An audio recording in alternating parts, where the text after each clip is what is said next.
नमस्कार, मैं मनु पवार। अभी जो तस्वीरें मैंने आपको दिखाई ये ऋषिकेश के पास उसी वनंतरा रिजॉर्ट की तस्वीरें हैं जहां की अंकिता भंडारी रिसेप्शनिस्ट के तौर पर काम करती थी। उसकी नौकरी को सिर्फ 20 दिन ही हुए थे।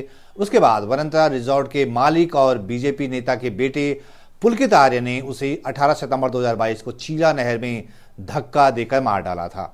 अंकिता की हत्या की मेन वजह क्या रही ये अब सब कुछ जान ही चुके हैं। उस पर रिजॉर्ट का मालिक जिस्म फरोशी के लिए दबाव डाल रहा था। किसी वीआईपी के सामने अंकिता को परोसा जाना था। इसके लिए उसे 10,000 रुपए का लालच दिया गया। लेकिन पहाड़ की वो बेटी स्वाभिमानी थी, वो बड़ी हिम्मती निकली। हालांकि इसकी उसे बड़ी कीमत चुकानी पड़ी।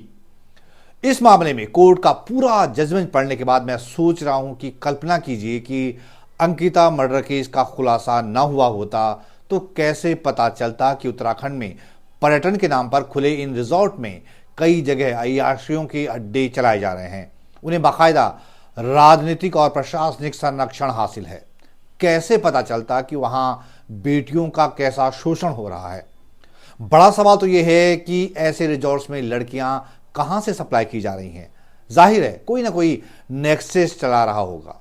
तो फिर सवाल यह आता है कि उनको किसका प्रोटेक्शन हासिल था या हासिल है, और पुलिस इनके नेटवर्कों का भंडाफोड़ क्यों नहीं कर पाती। ऐसे रिजॉर्ट के खिलाफ एक्शन क्यों नहीं होता। क्या पुलिस जानबूझकर अनजान बनी रहती है। अंकिता भंडारी मर्डर केस में एडिशनल सेशन जज के जजमेंट में कई बार इसका जिक्र आया है कि बीजेपी नेता विनोद आर्य के बेटे और उत्तराखंड सरकार में राज्य मंत्री का दर्जा हासिल अंकित आर्य के भाई पुलकित आर्य के वनंतरा रिजॉर्ट में अनैतिक देह व्यापार चल रहा था। इसका जिक्र अंकिता भंडारी की व्हाट्सएप चैट में आया है और इस केस में चश्मदीदों के बयानों में भी आया है। जैसे अंकिता भंडारी अपने दोस्त जम्मू के रहने वाले पुष्पदीप बवौरिया को अपनी एक चैट में लिखती हैं, बेवा बड़ी पार्टी लग रही है बहुत, कॉल मत करना। इस पर पुष्पदीप पूछता है कि कितने लोग हैं, तो अंकिता बताती है कि 20 हैं और एक लड़की को लाए हैं। फिर अंकिता लिखती है कि रंडी खाना। पुष्पदीप पूछता है कि आपको कैसे पता, तो अंकिता लिखती है कि उसे मैंने रूम दिखाना था, तब मेरे पीछे से मेरे साथ अंकित जो कि उस रिजॉर्ट का मैनेजर था वो आ गया ताकि वो लोग मुझे छेड़े ना। फिर एक चैट में अंकिता अपने दोस्त पुष्पदीप को लिखती है कि बेवा लड़कियां आ रखी थी, आज तो वो बच्चियों के बीच लड़ाई हो गई, बहुत भयंकर, बाद में बताऊंगी, बिगड़ी बाप की बिगड़ी औलाद है। फिर अंकिता चैट में लिखती है रांड को लाए हैं, वो नाच रही है ऊपर कमरे के अंदर। पुष्पदीप पूछता है कि आपको कैसे पता, तो अंकिता अपनी चैट में लिखती है कि रोहित गया था ऊपर, उसको फिर उन्होंने उसको पैसे दे दिए कि कुछ मत बोलना। कोर्ट के जजमेंट में चश्मदीद संख्या 8 यानी विवेक आर्य जो कि रिजॉर्ट में काम करता था उसका बयान भी दर्ज है, जिसने बताया कि 13 सितंबर 2022 को यानी अंकिता की हत्या से 5 दिन पहले वनंतरा रिजॉर्ट में 3 लड़कियां लाई गई थीं। वो रूम नंबर 101 में रहीं। तीनों लड़कियां वहां ड्रिंक कर रही थी और फ्लेवर्ड हुक्का पी रही थी। उनके साथ उस कमरे में अभियुक्त अंकित भी था। तो कोर्ट के जजमेंट में यह बात आई है कि बीजेपी नेता के बेटे पुलकित आर्य के लग्जरी वनंतरा रिजॉर्ट में बाहर से तो लड़कियां लाई ही जा रही थी। वो लड़कियां कहां से आ रही थी, उन्हें कौन सप्लाई कर रहा था, किसके लिए सप्लाई किया जा रहा था।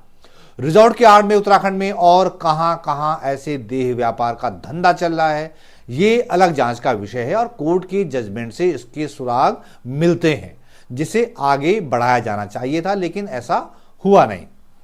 वनंतरा रिजॉर्ट में तो सिर्फ बाहर से ही लड़कियां नहीं लाई जा रही थी, बल्कि वहां काम करने वाली लड़की को भी जिस्म फरोशी में धकेला जा रहा था। और अंकिता भंडारी मर्डर केस के जजमेंट से यही बात निकलकर सामने आती है।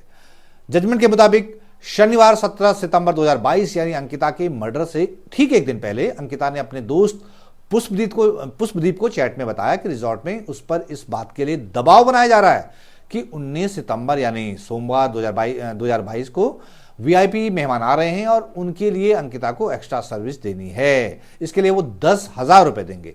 तब अंकिता ने कहा कि ये गंदा रिजॉर्ट है, ये मुझे प्रोस्टिट्यूट बनाना चाहते हैं।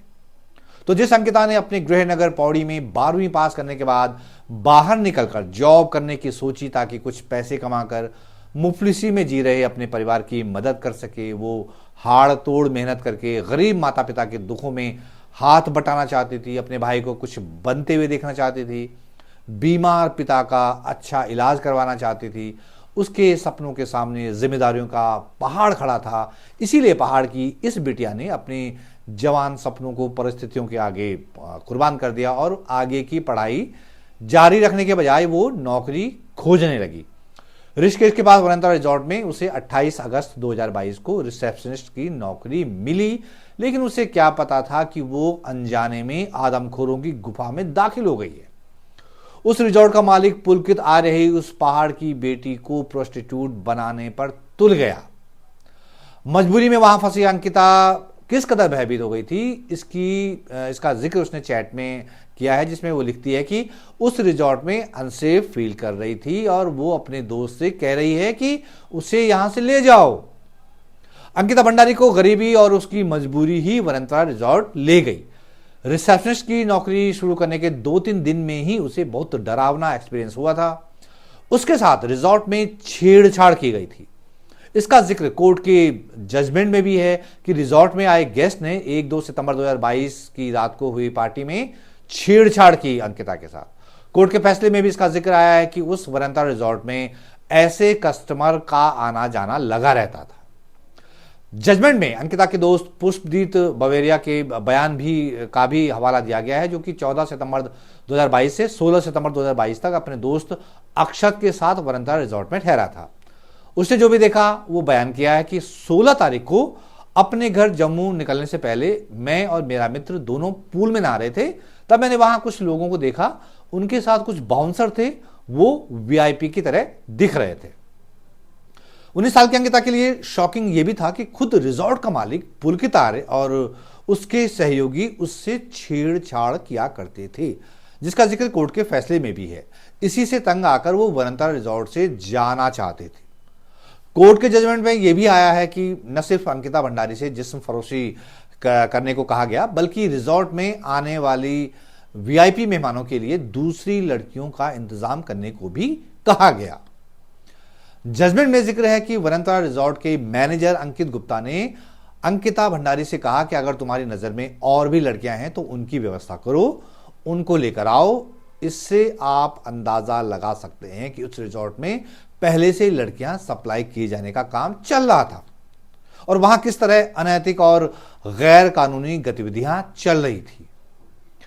एडिशनल सेशन जज की कोर्ट ने तीनों अभियुक्तों को जो सजा सुनाई है उसमें साफ लिखा है कि जांच के दौरान मिले साक्ष्यों के आधार पर तीनों अभियुक्तों को अनैतिक व्यापार अधिनियम में भी दोषी पाया गया है। मतलब उन्होंने अपने रिजॉर्ट को देह व्यापार के अड्डे में बदल दिया था, यानी रिजॉर्ट के नाम पर पहाड़ में रसूखदार लोगों की ऐशगाह उग आई थी। और सबसे ज्यादा गौर करने वाली बात यह है कि जब इस रिजॉर्ट में यह सब कुछ धंधा चल रहा था, तब रिजॉर्ट के मालिक पुलकित आर्य का बड़ा भाई अंकित आर्य धामी सरकार में ओबीसी आयोग का उपाध्यक्ष था और पुलकित के पिता उससे पहले त्रिवेंद्र सिंह रावत सरकार में वो उत्तराखंड पशु कल्याण बोर्ड के उपाध्यक्ष थे। उन्हें माटी बोर्ड का अध्यक्ष भी बनाया गया और उत्तराखंड की बीजेपी सरकार में उन्हें राज्य मंत्री का दर्जा मिला हुआ था। इसका मतलब यह है कि राजनीतिक रसूख वाले इस परिवार के बेटे के रिजॉर्ट में बेखौफ जो भी इलीगल एक्टिविटीज हो रही थी, उन्हें सत्ता का पूरा संरक्षण हासिल था। क्योंकि पुलकित आर्य का परिवार एक पॉलिटिकल फैमिली रही है और वो रसूख वाले लोग थे, इसलिए उसके रिजॉर्ट में क्या गलत धंधा चल रहा है इस पर कभी किसी ने झांकने की कोशिश भी नहीं की। अगर अंकिता भंडारी केस सामने नहीं आता तो कहां पता चल पाता कि उत्तराखंड में नेताओं और प्रभावशाली लोगों के ऐसे रिजॉर्ट कैसे अय्यासियों के अड्डे बने हुए हैं। कैसे पता चलता कि इन रिजॉर्ट में लड़कियों की सप्लाई की जाती है और उसके पीछे कोई ना कोई नेटवर्क काम कर रहा है। हालांकि वरंता रिजॉर्ट के उदाहरण से ऐसा दावा तो नहीं किया जा सकता है कि उत्तराखंड में जितने भी रिजॉर्ट हैं वो बड़े लोगों की अय्यासियों के अड्डे बन गए होंगे या सब जगह ऐसे ही अवैध और अनैतिक काम होते होंगे। लेकिन पुलकित आर्य का रिजॉर्ट अय्यासियों का अड्डा बना हुआ था और वहां जिस्म फरोशी के लिए लड़कियां लाई जाती थी, इस बात की पुष्टि तो अंकिता भंडारी मर्डर केस में कोर्ट के जजमेंट से भी होती है। अब सवाल यह है कि पर्यटन के नाम पर उगाई इन ऐशगाहों पर सरकार की नजर है भी कि नहीं है। अगर सरकार की निगरानी होती तो भला अंकिता भंडारी के साथ ऐसा होता? सरकार को और उसके सिस्टम को, उसकी एजेंसियों को सोचना चाहिए कि अंकिता भंडारी मर्डर केस के बाद उन्होंने क्या सबक लिए हैं। किसी रसूखदार को, किसी वीआईपी या पहुंच वाले आदमी को या किसी वीवीआईपी को कैसे बचाना है, इसके अलावा भी उन्होंने कुछ सीखा या नहीं? क्योंकि बड़े लोगों के, अय्यासियों के ये अड्डे बिना सरकारी संरक्षण के फलने फूलने लगे, ऐसा संभव नहीं लगता। तो इस पर आपको क्या लगता है? अपनी राय मुझे कमेंट बॉक्स में जरूर दीजिएगा। कृपया इस वीडियो को अपने मित्रों, अपने परिचितों तक भी जरूर पहुंचाएं। जो व्यूअर्स अभी तक मेरे YouTube चैनल को सब्सक्राइब नहीं कर पाए हैं, वो कृपया फटाफट कर लें, बेल आइकन भी दबा लें। और अगर आप मेरे कंटेंट को आर्थिक तौर पर सपोर्ट करना चाहते हैं तो मैं अपने यूपीआई का QR कोड आपसे शेयर कर रहा हूं, उसे स्कैन करके जो भी मदद आप करना चाहें कर सकते हैं। और हाँ, सब्सक्राइबर बटन के साथ नीचे एक ज्वाइन बटन भी है, आप उस पर भी क्लिक कर सकते हैं। उससे जो भी ऑप्शन जो आप चुनना चाहें वो चुन सकते हैं। उससे आप तक बेहतर कंटेंट पहुंचाते रहने में हमको जो है मदद मिलेगी। तो ये वीडियो देखने के लिए बहुत बहुत धन्यवाद दोस्तों आपका, और जल्द हाजिर होता हूं एक नई वीडियो के साथ। तब तक के लिए नमस्कार।